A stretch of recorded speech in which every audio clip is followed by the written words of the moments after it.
نماز میں اس کی تلاوت بھی کرتے ہیں، لیکن اس کے معانی اور مفہوم چونکہ سامنے نہیں ہوتے، وہ اس سورت کو پڑھ کر اس کے مضامین سے لطف اندوز نہیں ہو پاتے۔ آج کی اس مجلس میں اسی سورت سے متعلق کچھ باتیں عرض کرنی ہیں۔ آپ نے دنیا کی بہت ساری لو سٹوریز سنی ہوں گی، مگر اکثر نفسانی، شیطانی، شہوانی ہوتی ہیں، لہذا ان کا انجام برا ہوتا ہے۔ قرآن مجید کی یہ سورت بھی ایک لو سٹوری ہے اللہ رب العزت اور ان کے حبیب صلی اللہ علیہ وسلم کے درمیان، اور اس سورت کو ذرا غور سے سمجھنے کی کوشش کریں گی تو آپ کو عجیب باتیں سامنے آئیں گی۔ یہ سورت نزول کے اعتبار سے 10ویں نمبر پر نازل ہوئی۔ اس کے نازل ہونے کا بیک گراؤنڈ یہ ہے کہ نبی علیہ الصلوۃ والسلام اللہ رب العزت کی محبت میں تنہائی میں وقت گزارنے کو پسند فرماتے تھے۔ چنانچہ بخاری شریف کی روایت ہے، حبب الیہ الخلا، نبی علیہ الصلوۃ والسلام کو تنہائی سے محبت ہو گئی تھی۔ دستور ہے کہ محبت انسان کو تنہائی پسند بنا دیتی ہے۔ جس کو محبت کا روگ لگ جائے وہ چاہتا ہے کہ میں الگ رہوں، محبوب کی سوچوں میں رہوں، مجھے کوئی ڈسٹرب نہ کرے۔ چنانچہ نبی علیہ الصلوۃ والسلام ایک ہفتے کا کھانا لے کر غار حرا میں تشریف لے جاتے اور اللہ رب العزت کی عبادت میں مصروف رہتے۔ یہ عبادت کا سلسلہ چل رہا تھا کہ ایک دن اللہ رب العزت کی طرف سے جبریل علیہ الصلوۃ والسلام آئے اور ایک پیغام لائے، اقرأ بسم ربک الذی خلق۔ یہ باقاعدہ اظہار محبت کا پہلا موقع تھا کہ پروردگار عالم نے اپنے حبیب صلی اللہ علیہ وسلم سے ہم کلامی فرمائی۔ پھر نبی علیہ الصلوۃ والسلام کو یہ حکم ملا کہ آپ جائیے اور لوگوں کے سامنے میری وحدانیت کو بیان کیجیے۔ نبی علیہ الصلوۃ والسلام مکہ مکرمہ تشریف لائے اور وہاں آ کر آپ صلی اللہ علیہ وسلم نے اللہ تعالیٰ کی وحدانیت کا تذکرہ فرمایا۔ چونکہ مکہ مکرمہ میں مشرکانہ ماحول تھا، بیت اللہ شریف کے اندر 360 بت رکھے ہوئے تھے، تو اس ماحول میں توحید کی بات ایک اجنبی سی بات معلوم ہوتی تھی۔ جب یہ بات شروع ہو گئی تو نیک روحیں جو تھیں انہوں نے اس بات کو قبول کیا اور چند لوگوں نے کلمہ پڑھ لیا، مگر مکہ مکرمہ کی جو اکثریت تھی وہ دشمنی پر تل گئی۔ ویسے تو ہر گھر میں یہی تذکرے، ہر مرد کی زبان پہ یہ تذکرے، ہر عورت کی زبان پہ یہ تذکرے، جو کلمہ پڑھتا تھا تو قریش مکہ اس کو تکلیف پہنچاتے تھے، سزائیں دیتے تھے، تو یہ تذکرے ہر کچے اور پکے گھر کے اندر ہوا کرتے تھے۔ قریش مکہ انتظار میں بھی ہوتے تھے کہ دیکھتے ہیں کہ اب اور ان کو کیا پیغام ملتا ہے، اور چونکہ یہ محبت کے پیامبری کا ایک نیا سلسلہ تھا تو نبی علیہ السلام کو بھی انتظار رہتی تھی کہ میرے رب کی طرف سے مجھے کب پیغام ملتا ہے۔ اس کیفیت کو وہی بندہ سمجھ سکتا ہے جو اس پروسیس میں سے گزرا ہو، کہ جہاں محبت کا تعلق ہو وہاں سے میسج آنے کا کتنا انتظار ہوتا ہے، اور اگر نہ آئے تو دل میں کتنے وسوسے آتے ہیں، خیالات آتے ہیں، اور انسان کی پریشانی کس حد تک بڑھ جاتی ہے۔ نبی علیہ الصلوۃ والسلام کے ساتھ یہی معاملہ پیش آیا کہ کچھ عرصہ تو وہی آتی رہی، پھر اچانک بند ہو گئی۔ انتظار مگر کوئی پیغام نہیں آتا، تو جب انتظار کی گھڑیاں لمبی ہو جائیں تو دل بے قرار ہوتا ہے۔ اللہ کے حبیب صلی اللہ علیہ وسلم کا دل مغموم ہے، سوچ میں ہے کہ اللہ رب العزت کی طرف سے اب کیوں پیغام نہیں آ رہا۔ ظاہرہ کوئی وجہ بھی سمجھ میں نہیں آ رہی۔ اب ایک غمزدہ دل کے سامنے کوئی تانے کی بات کر دی جائے تو غم اور زیادہ ہو جاتا ہے۔ چنانچہ اللہ کے حبیب صلی اللہ علیہ وسلم کے ساتھ یہی ہوا کہ جب کئی دن گزر گئے وحی کے بغیر تو قریش مکہ نے یہ کہنا شروع کر دیا قد ودعک ربک، ہمیں لگتا ہے کہ تجھے تیرے رب نے چھوڑ دیا، معاذ اللہ۔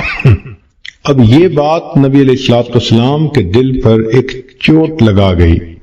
انسان سب کچھ برداشت کر سکتا ہے، محبت کا تانا برداشت کرنا بہت مشکل ہوتا ہے۔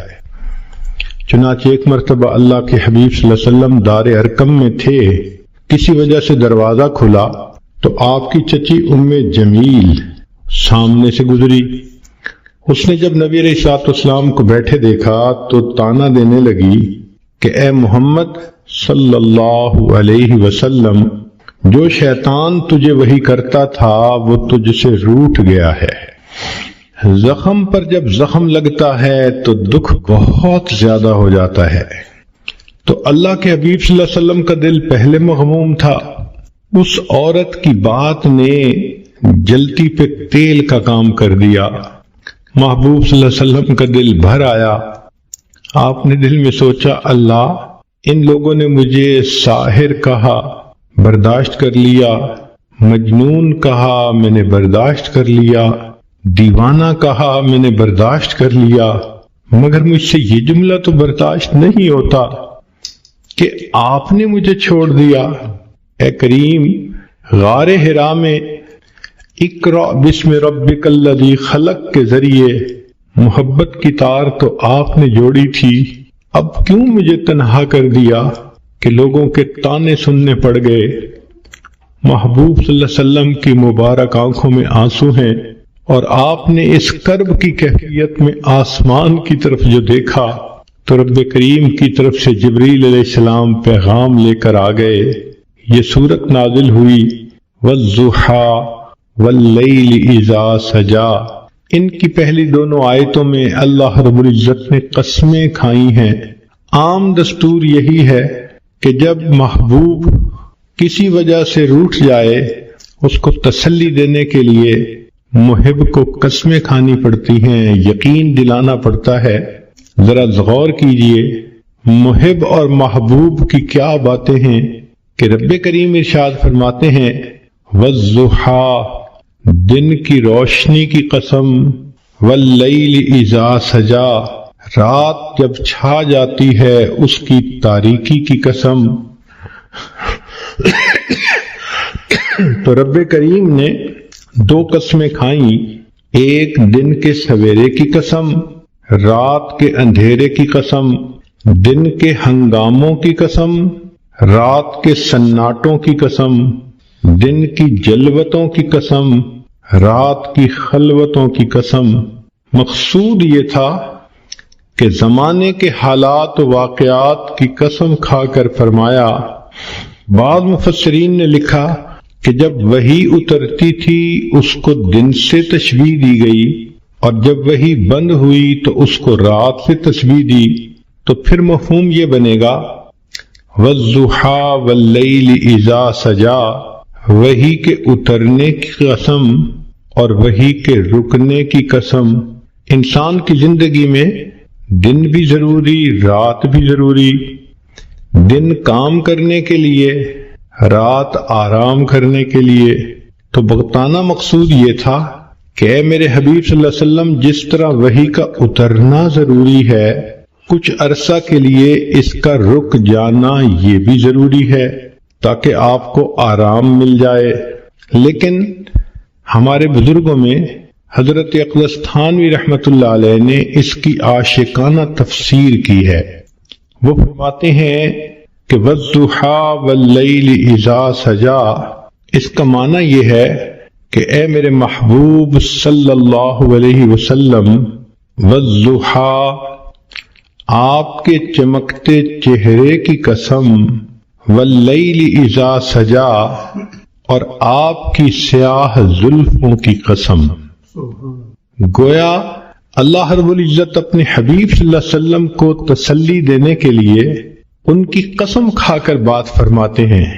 جب محبوب روٹھ جائے تو محب اس کو منانے کے لیے عموماً یہ طریقہ اختیار کرتا ہے کہ تم اپنے خوبصورت چہرے کو دیکھو، تم اپنی زلفوں کو دیکھو، بھلا یہ چہرہ چھوڑنے کے قابل ہے؟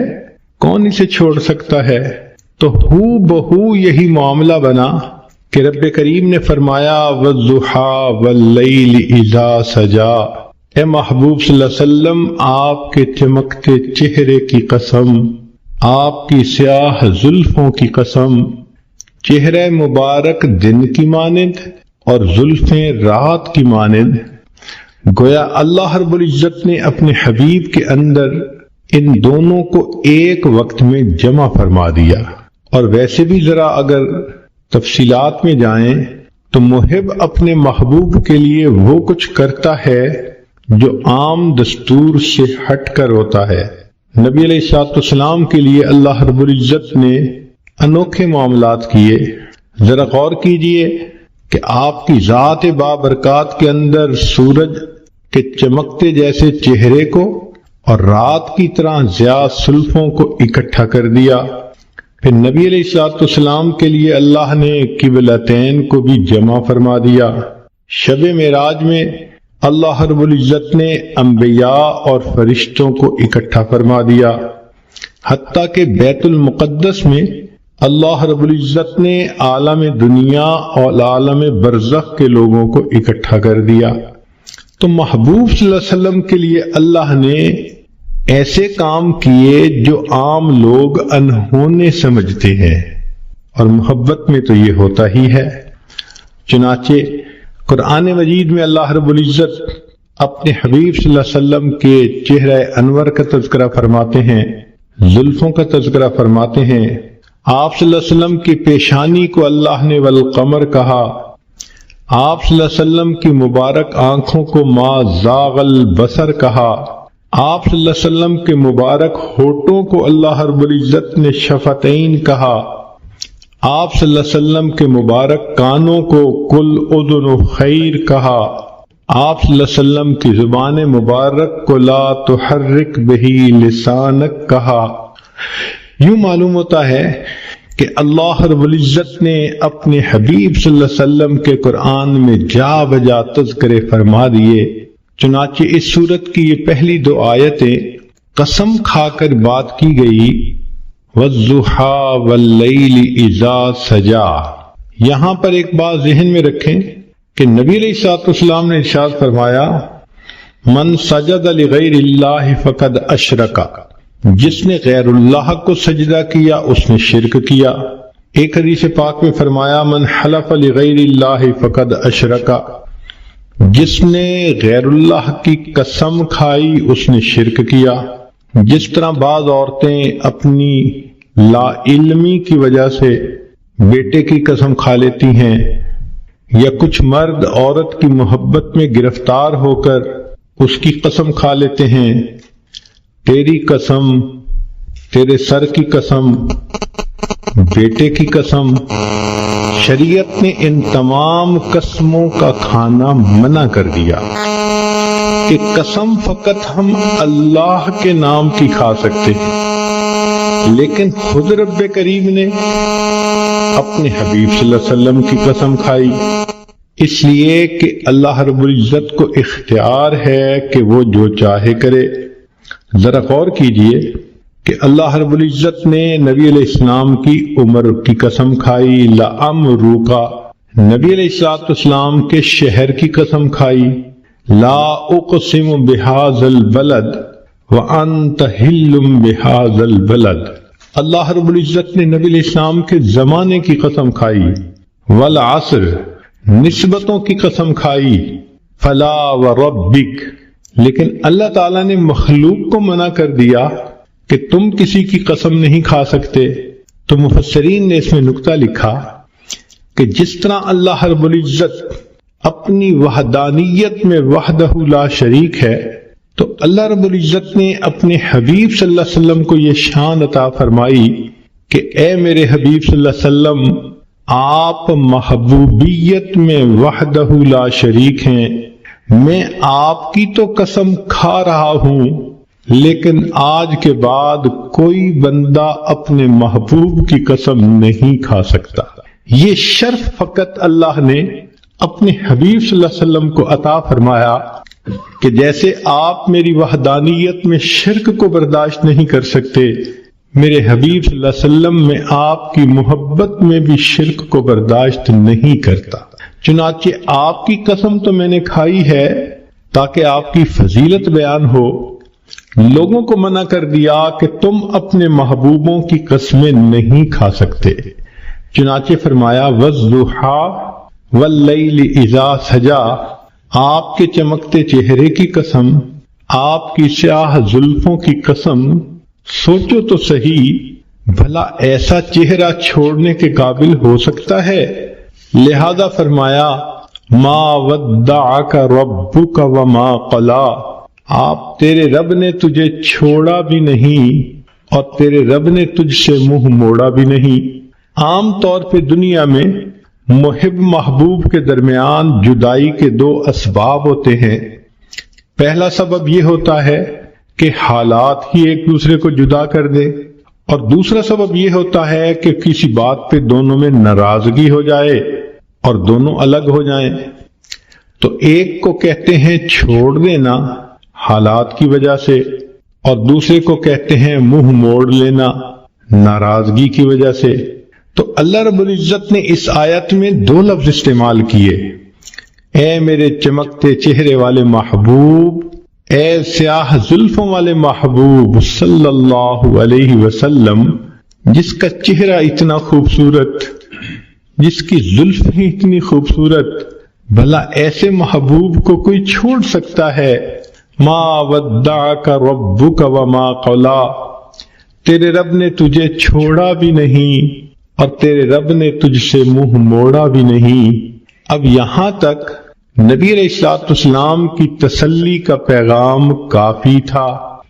صرف اگر یہ 3 آیتیں اتار دی جاتی تو بات مکمل ہو جاتی کہ نبی علیہ السلام کو میسج مل گیا کہ ہم نے آپ کو چھوڑا بھی نہیں، آپ سے منہ موڑا بھی نہیں۔ مگر محب فقط تسلی نہیں بلکہ پھر تشفی بھی کرواتا ہے تاکہ ان محبوب کے دل کو سکون ہو جائے۔ لہذا رب کریم نے اس کے بعد ایک عجیب بات فرما دی، فرمایا وَلَلْآخِرَةُ خَيْرٌ لَكَ مِنَ الْأُولَىٰ، اے میرے حبیب صلی اللہ علیہ وسلم، آپ کا آنے والا وقت آپ کے گزرے ہوئے وقت سے بہت بہتر ہوگا۔ اس کی مثال ایسے ہی ہے کہ جیسے قسمیں کھا کر پہلے تو تسلی دے دی اور پھر کہہ دیا کہ جو ہو گیا وہ تو ہو گیا، آنے والے وقت میں ہم اور زیادہ محبت کے ساتھ رہیں گے۔ تو گویا رب کریم نے بھی اپنے حبیب صلی اللہ علیہ وسلم کو یہی پیغام دیا کہ اے میرے محبوب صلی اللہ علیہ وسلم وَلَلْآخِرَةُ خَيْرٌ لَكَ مِنَ الْأُولَىٰ، آپ کا آنے والا وقت آپ کے گزرے ہوئے وقت سے زیادہ بہتر ہوگا۔ اس ایک جملے کے اندر رب کریم نے سمندر کو کوزے میں بند کر دیا۔ چنانچہ محبوب صلی اللہ علیہ وسلم کی مبارک زندگی کو جس زاویے سے دیکھیں، آپ کا آنے والا وقت گزرے ہوئے وقت سے بہتر تھا۔ اے میرے حبیب صلی اللہ علیہ وسلم، جب آپ بطن مادر میں تھے تو آپ کا ولادت پانا اس سے زیادہ بہتر، پھر ولادت پانے سے آپ کا بچپن میں آنا زیادہ بہتر، بچپن سے آپ کا لڑکپن میں آنا زیادہ بہتر، لڑکپن سے آپ کا جوانی میں آنا اور زیادہ بہتر۔ وَلَلْآخِرَةُ خَيْرٌ لَكَ مِنَ الْأُولَىٰ، آپ کا آنے والا وقت آپ کے گزرے ہوئے وقت سے زیادہ بہتر ہوگا۔ اے میرے حبیب صلی اللہ علیہ وسلم، جب آپ کنوارے حالت میں تھے تو آپ اس وقت بھی اچھے تھے، پھر آپ کا شادی کا ہو جانا اس سے بھی زیادہ بہتر ہو گیا، اور پھر شادی کے بعد آپ کو اولاد کا مل جانا اس سے بھی زیادہ بہتر ہو گیا۔ وَلَلْآخِرَةُ خَيْرٌ لَكَ مِنَ الْأُولَىٰ، آپ کا آنے والا وقت آپ کے گزرے ہوئے وقت سے زیادہ بہتر۔ چنانچہ جب آپ غار حرا میں جا کے عبادت کرتے تھے، آپ کا وہ وقت بھی بہت اچھا تھا، لیکن آپ پر وحی کا اترنا اور بھی زیادہ بہتر ہو گیا۔ اور پھر آپ صلی اللہ علیہ وسلم کا بیت المقدس میں جا کے انبیاء کی امامت کروانا اس سے بھی زیادہ بہتر ہو گیا، اور پھر آپ کا عرش کے اوپر جا کر اپنے رب سے ملاقات کرنا اس سے بھی زیادہ بہتر ہو گیا۔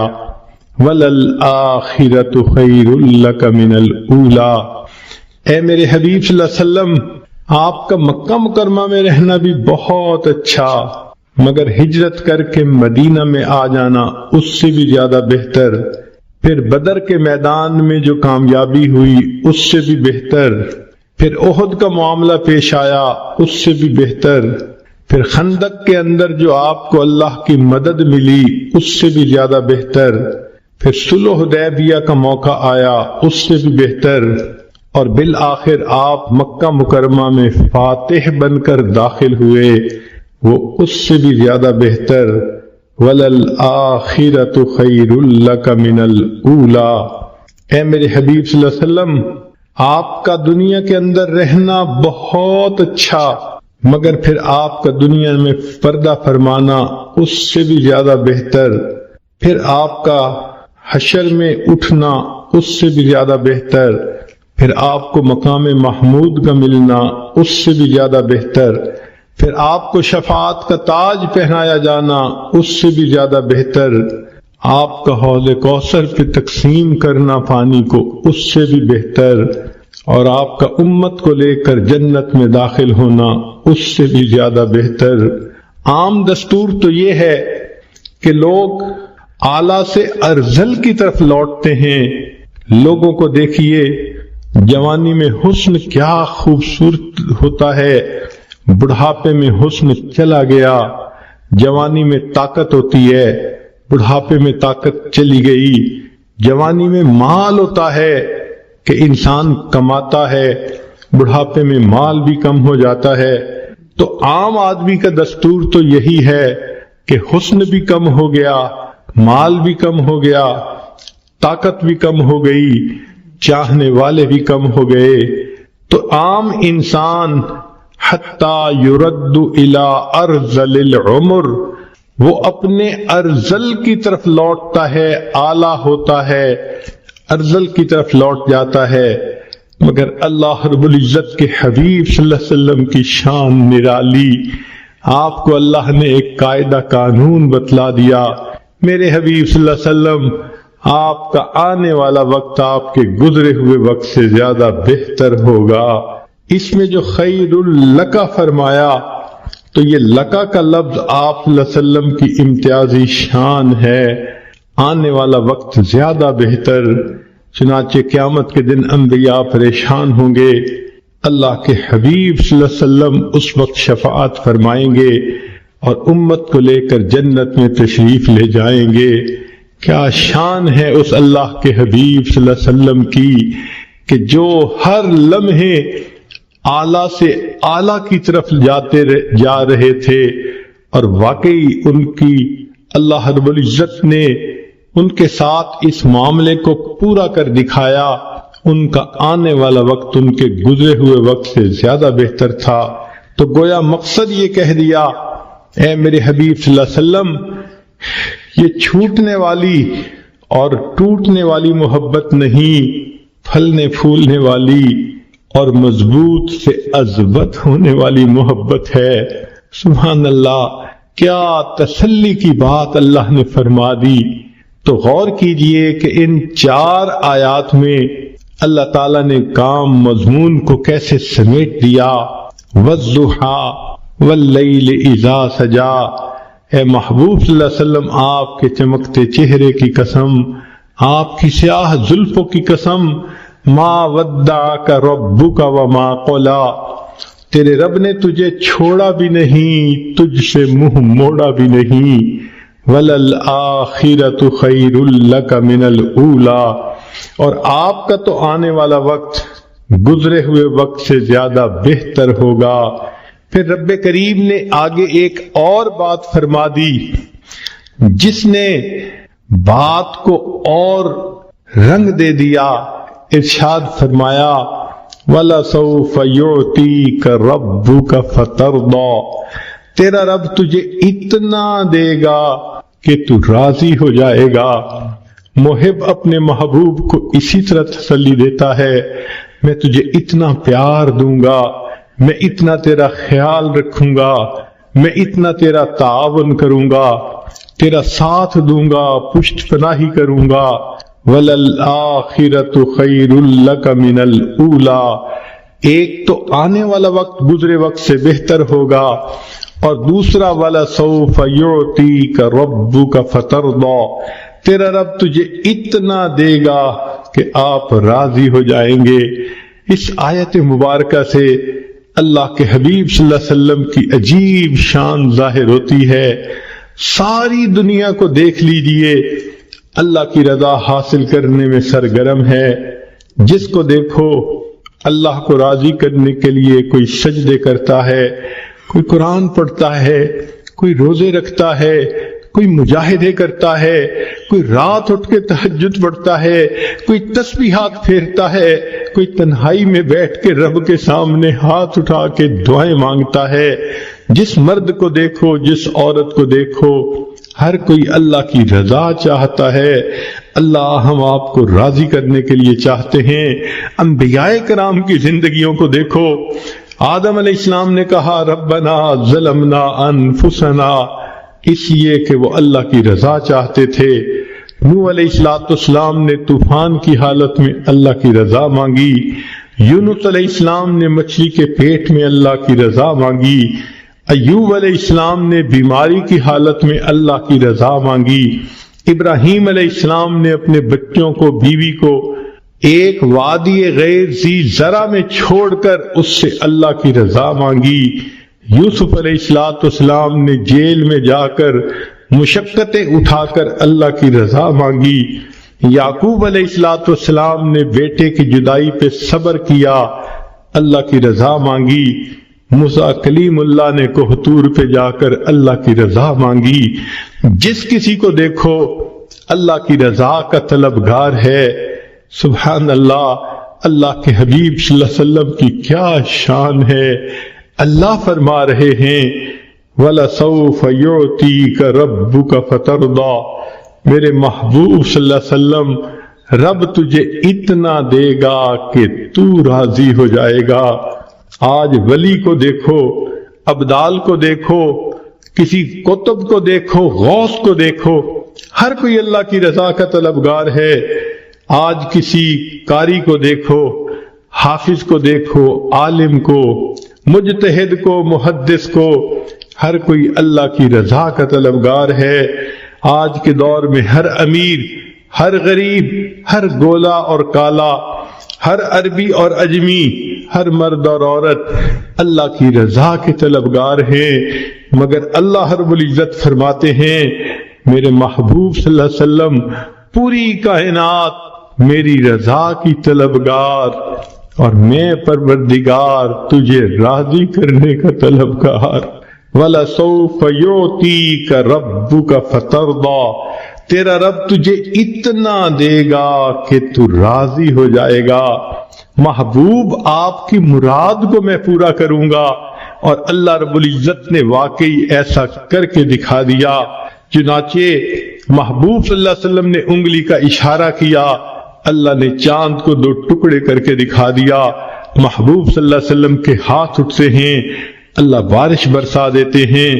محبوب صلی اللہ علیہ وسلم کی زبان سے ابو ہریرہ عنہ کی والدہ کی ہدایت کی دعا نکلتی ہے۔ ابو ہریرہ عنہ کے پہنچنے سے پہلے اللہ ان کی والدہ کو ہدایت دے دیتے ہیں۔ محبوب صلی اللہ علیہ وسلم کعبہ کی چوکھٹ پکڑ کے دعا مانگتے ہیں، اللہ عمر لانوں کو ایمان کی سعادت دے دیتے ہیں۔ محبوب صلی اللہ علیہ وسلم کی انگلیوں سے اللہ تعالیٰ پانی کے چشمے جاری فرما دیتے ہیں۔